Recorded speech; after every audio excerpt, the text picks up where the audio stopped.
Assalamu alaikum wa rahmatullahi wa barakatuh, hayyakum Allah wa bayyakum. Mes frères et sœurs, ce que nous observons aujourd'hui au Cham, en Palestine, au Liban, ce n'est pas simplement un événement parmi tant d'autres dans l'histoire. Non, c'est bien plus profond que cela. Ce sont des signes inévitables, des signes indéniables que la fin des temps est proche. Oui, nous le ressentons. Le jour où tout sera éclairci approche à grands pas. Ce jour où nous pourrons affirmer avec certitude هذا ما صدق الله ورسوله هذا ما وعدنا الله ورسوله. Voilà ce que Allah et son messager nous ont promis. Et ils ont dit la vérité. Ce moment ne fera qu'intensifier notre foi, notre soumission à Allah. ما زادهم إلا إيمانا وتسليما. Regardez l'histoire. Chaque promesse faite par notre messager sallallahu alayhi wa sallam s'est réalisée. Il nous a annoncé la chute de la Perse et elle est tombée. Il a évoqué la conquête de Byzance, du Yémen, de l'Égypte et tout cela s'est accompli. Alors qu'est-ce qui pourrait nous empêcher de croire que ce qu'il a prophétisé pour la fin des temps se réalisera également? Un jour, Aouf ibn Malik radiyallahu anhu, pendant la campagne de Tabouk, fi Ghazwati Tabouk, وهو الرسول صلى الله عليه وسلم في قبة من أدم. Le prophète sallallahu alayhi wa sallam était assis dans une petite tente en cuir.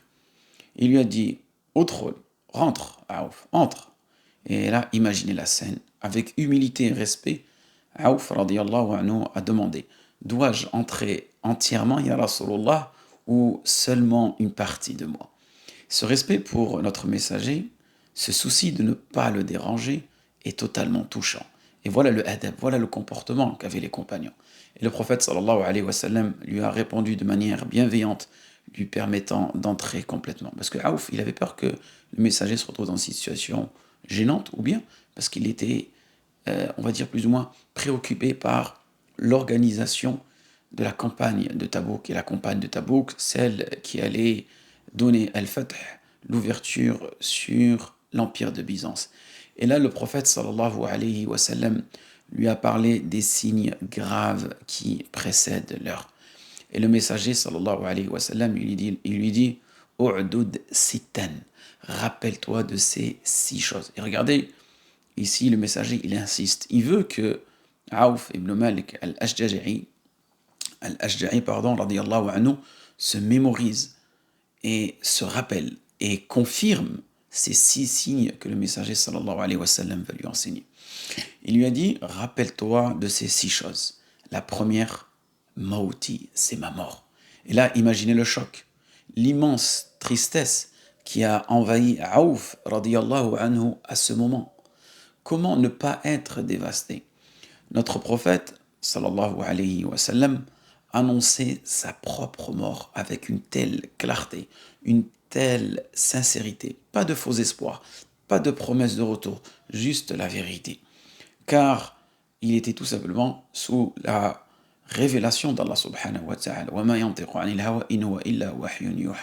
Ensuite, deuxième signe qu'il va lui mentionner, il lui a évoqué la conquête de Jérusalem, Fath Bayt al-Maqdis, la terrible peste aussi qui frapperait les compagnons radiyallahu anhum wa radu an. Et c'est exactement ce qui s'est produit avec la peste d'Emmaüs en français, en langue arabe de Amwas, qui s'est déroulée juste après Fath al-Maqdis, 18e année de l'Hégire, sous l'égide d'Omar al-Khattab radiyallahu anhu. 25 000 musulmans mourront dans cette peste. Et une deuxième peste aussi touchera les musulmans. Et le messager sallallahu alayhi wa sallam avait dit al-haq, il avait dit la vérité. Le prophète sallallahu alayhi wa sallam aussi a parlé de ce qu'on appelle de l'accumulation des richesses, ifadatul mal, et de cette soif insatiable de l'humanité. Et le messager mentionne dans le hadith que des richesses seront présentées aux musulmans, à tel point que si on donnait 100 dinars à quelqu'un, il ne serait jamais satisfait. Et regardez autour de nous aujourd'hui, un monde dans lequel nous vivons, obsédé par l'or, obsédé par l'argent, mais jamais satisfait. Ensuite, le dernier signe qu'il va mentionner, Aouf ibn Malik, il va dire une trêve, hudna, une trêve entre les Romains, c'est-à-dire les Byzantins, ce que nous appellerions aujourd'hui les Occidentaux. Mais cette trêve ne durera pas. Pourquoi? Parce que les Byzantins nous trahiront. Et peut-être cette trêve aujourd'hui que nous vivons, je ne sais pas, ou cette normalisation qui est en train de se faire entre certains pays musulmans et certains pays sionistes, est-ce que c'est cette trêve que le messager sallallahu alayhi wa sallam nous a envoyé, nous a plus ou moins prédit? Est-ce que cette trêve qui nous mentionne le messager sallallahu alayhi wa sallam, c'est une trêve qui serait sous les conditions religieuses, c'est-à-dire une trêve charia, ou bien une trêve mais qui ne respecte pas les conditions religieuses? Le messager sallallahu alayhi wa sallam nous n'a pas donné plus de détails là-dessus. Mais il existera une trêve entre les musulmans et les byzantins. Et qu'est-ce qu'il nous mentionne ici dans le hadith, le messager sallam, فَيَغْضُرُونَ فَيَأْتُونَكُمْ, c'est-à-dire ils trahiront et sous leur bannière, ils viendraient nous attaquer avec des armées massives.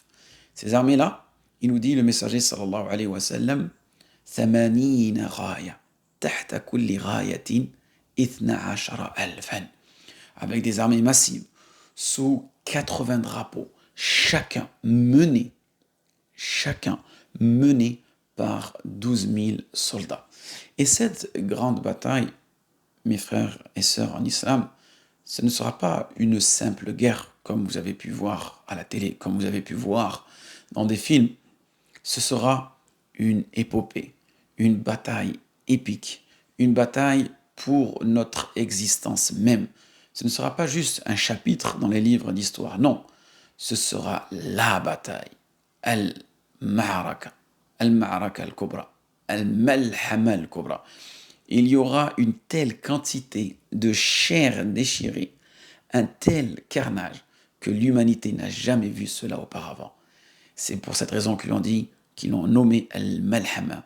كثرة ما يتمزق ويتقطع فيها اللحم من الطرفين. Une véritable malhama, une épopée sanglante qui attend l'humanité. La grande épopée est une histoire puissante. Elle est mentionnée dans d'autres religions comme étant là un Armageddon. Alors que nous, en islam, on dira Malhama al-Kubra. Donc, c'est une prophétie que nous, les croyants, attendons avec ferveur. Elle nous parle d'un affrontement décisif qui marquera les débuts de la fin des temps. Cela se déroulera à Dabir, d'autres ont dit Al-Ahmaq. C'est un endroit aujourd'hui presque oublié en Syrie, comme l'a mentionné l'imam Nawawi, rahmatullah alayh, mais qui sera, selon la tradition, le théâtre d'un immense affrontement. Rome, Bani al-Asfar, les Byzantins, ces ennemis des musulmans, lanceront une attaque sur cette région-là. Ils se regrouperont là-bas. Et là, une armée de musulmans, pas n'importe laquelle, comme il a été mentionné dans le hadith, la meilleure, les hommes les plus courageux de la terre seront envoyés tout droit d'où? De Médine, pour les affronter. Et imaginez ce moment, les deux armées, face à face, prêtes à se battre à ce moment-là. Et les Byzantins s'écrieront à ce moment-là, laissez-nous combattre ceux qui étaient comme nous avant de se convertir à l'islam. Ils voudront s'attaquer à cette partie de musulmans qui se sont convertis à l'islam. Mais les humains, forts de leur foi, répondront avec détermination. Par Allah, jamais, jamais nous n'abandonnerons nos frères. Et non pas comme aujourd'hui, les Asaf, tous ces pays voisins qui ont abandonné leurs frères palestiniens. C'est ici que tout se jouera, la bataille. La bataille commencera à ce moment-là. Une terrible bataille où les destins se scelleront. Un tiers des musulmans fuira. Naam, un tiers des musulmans fuira. Qu'est-ce que nous devons comprendre? C'est que on demande à Allah subhanahu wa ta'ala que notre progéniture ne fasse pas partie de ce tiers qui fuiront le combat. Et cela, lan yatub Allahu alayhim, ils ne recevront jamais le pardon d'Allah subhanahu wa ta'ala. Et un autre tiers, lui, mourra sur le champ de bataille. Et eux, on leur accordera ash-shahada. Ils seront les plus grands martyrs aux yeux d'Allah subhanahu wa ta'ala. C'est Allah qui les a choisis. Et enfin, il y a ce dernier tiers, les survivants. Ceux-là, ils remporteront la victoire. Mais attention, car à ce moment-là, hein, Constantinople sera encore sous le contrôle des Byzantins. C'est-à-dire que Constantinople, qui est l'équivalent d'Istanbul, Istanbul, elle ne sera plus musulmane. Donc cela sera un signe aussi auquel il faudra faire face. Cependant, ceux qui triompheront à Dabiq, ils ne s'arrêteront pas là. Ils accrocheront leurs épées, comme mentionné au hadith, aux branches d'olivier. Et ce symbole de paix et de victoire, avant, comme je dis, de se diriger vers Constantiniya, c'est-à-dire Istanbul, pour la reconquérir. Mais est-ce que nous devons comprendre qu'à ce moment-là, ils n'auront que des épées pour combattre? Allahu a'lam. Car peut-être cela signifie que ces gens-là combattront avec des épées, mais aussi combattront avec toutes ces machines de guerre contemporaines que nous avons aujourd'hui. Le messager social ne nous a pas donné des détails là-dessus. Et ces valeureux soldats, portés par leur foi, iront ensuite combattre l'Antéchrist, celui qui apparaîtra dans les temps derniers. Et cette épopée, mes chers frères et sœurs, ce n'est pas juste une histoire de guerre, c'est bien plus que cela. C'est un symbole de foi, de iman, de loyauté, de sacrifice et de l'espoir d'un avenir où, walillahi alhamd, les croyants triomphent après avoir surmonté les pires épreuves.